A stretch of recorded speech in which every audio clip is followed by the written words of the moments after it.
नमस्ते। आज हम एक बहुत ही प्यारी, एक क्लासिक कहानी की बात करने वाले हैं। एक ऐसी कहानी जो इंसानी रिश्तों की उन गहराइयों तक जाती है जिन्हें हम अक्सर महसूस तो करते हैं पर शायद कह नहीं पाते। और ये कहानी पीढ़ियों से लोगों के दिलों को छूती आई है। तो कहानी की शुरुआत होती है एक छोटी सी चंचल लड़की से। नाम है उसका मिनी। अब मिनी की दुनिया कैसी है? बस सवालों से भरी हुई और उसकी खिलखिलाहट से गूंजती रहती है। और फिर ठीक उसी दुनिया में एक और इंसान की एंट्री होती है। एक पिता जो अपने घर से, अपने देश से मीलों दूर है। और बस इन्हीं दो बिल्कुल अलग दुनियाओं का जो मिलना है ना, वही इस कहानी का दिल है, उसकी आत्मा है।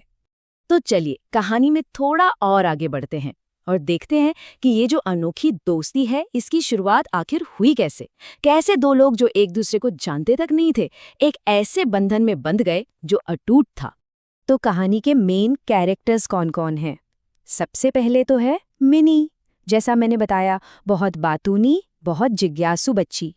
फिर आते हैं रहमत, जिन्हें सब काबुली वाला के नाम से जानते हैं। वो अफगानिस्तान से यहाँ सूखे मेवे बेचने आए हैं। और इन सब की कहानी हमें सुना कौन रहा है? वो है मिनी के पिता, जो खुद एक राइटर हैं। तो मिनी जो है ना, वो एक पल भी चुप नहीं बैठती। इतनी बातें, इतने सवाल कि उसके लेखक पिता भी कभी-कभी सोच में पड़ जाते हैं कि भाई इसका जवाब क्या दूं। मतलब उसकी मासूमियत और उसकी ये जो जानने की इच्छा है ना, बस वही उसकी पहचान है। और फिर एक दिन ऐसा होता है कि गली से आवाज आती है, काबुली वाला रहमत अपने लंबे चौड़े कद और कंधे पर एक बड़े से थैले के साथ। मिनी के लिए तो वो किसी अजूबे से कम नहीं था।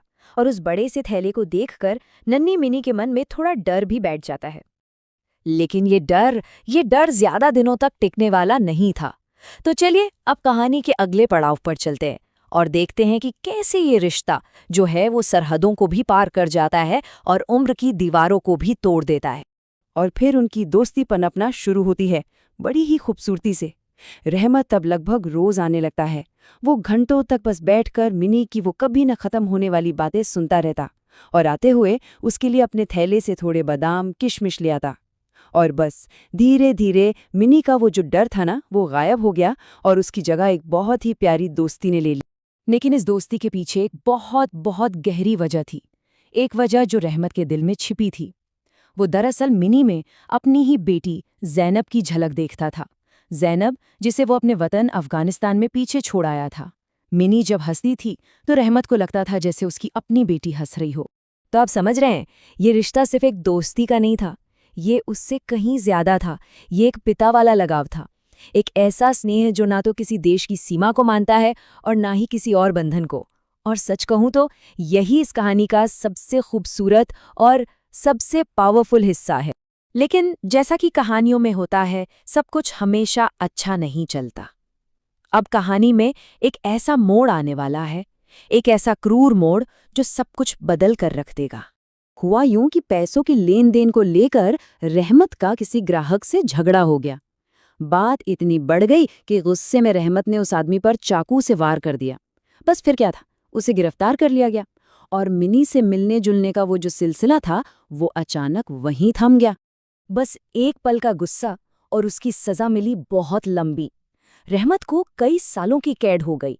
और ये जो लंबा वक्त था ना, ये रहमत और मिनी दोनों की दुनिया को हमेशा के लिए बदलने वाला था।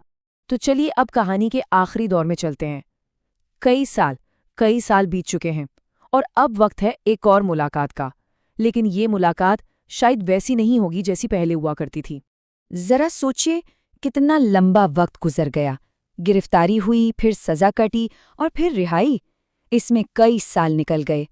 इन सालों ने रहमत के चेहरे पर झुर्रियां ला दी थीं और हमारी छोटी सी मिनी को एक बच्ची से एक जवान लड़की बना दिया था। और जैसे ही रहमत जेल से छूटा, उसके दिमाग में, उसके दिल में बस एक ही बात थी, अपनी छोटी दोस्त मिनी से मिलना है। इतने साल जेल में रहने के बाद भी वो उस मासूम दोस्ती को भूला नहीं था। वो सीधा मिनी के घर की तरफ चल पड़ा। लेकिन जब वो वहां पहुंचा तो उसे एक जोर का झटका लगा। दरवाजे पर वो छोटी सी चंचल मिनी नहीं थी, वहां एक युवती खड़ी थी, दुल्हन के जोड़े में सजी हुई। आज मिनी की शादी थी। समय ने वाकई सब कुछ बदल दिया था। सोचिए ये बदलाव कितना बड़ा था। एक तरफ वो बातूनी मिनी जो उसे अपना सबसे अच्छा दोस्त समझती थी, और दूसरी तरफ आज ये दुल्हन जो शर्मा रही थी और उसे ठीक से पहचान तक नहीं पा रही थी।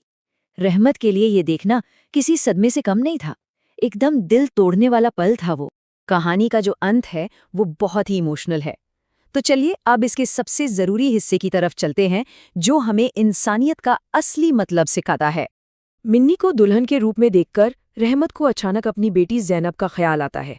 उसे एकदम से ये एहसास होता है कि इतने सालों में उसकी अपनी बेटी भी तो इतनी ही बड़ी हो गई होगी और शायद वो भी उसे अब नहीं पहचानेगी। ये ख्याल, ये एहसास उसके लिए बर्दाश्त से बाहर था। अब मिनी के पिता जो ये सब कुछ देख रहे थे, वो रहमत की आंखों में छिपा दर्द पढ़ लेते हैं। वो समझ जाते हैं कि एक पिता के दिल पर क्या गुजर रही है, और वो एक पल भी नहीं सोचते शादी के खर्चों में से कुछ पैसे निकालकर रहमत के हाथ में रख देते हैं, ताकि वो अपने वतन लौट सके और अपनी बेटी से मिल सके। तो आखिर ये कहानी हमें सिखाती क्या है? इसका असली मैसेज क्या है? यही कि इंसानियत की कोई सरहद नहीं होती, कोई धर्म नहीं होता। एक पिता का प्यार, चाहे वो यहाँ हो या अफगानिस्तान में, वो एक जैसा ही होता है। समय तो वही अपनी रफ्तार से चलता रहेगा, वो किसी के लिए नहीं रुकता, लेकिन दया, करुणा, यही वो चीजें हैं जो हमें सच में इंसान बनाती हैं। और आखिर में ये कहानी हमें एक बहुत गहरे सवाल के साथ छोड़ जाती है।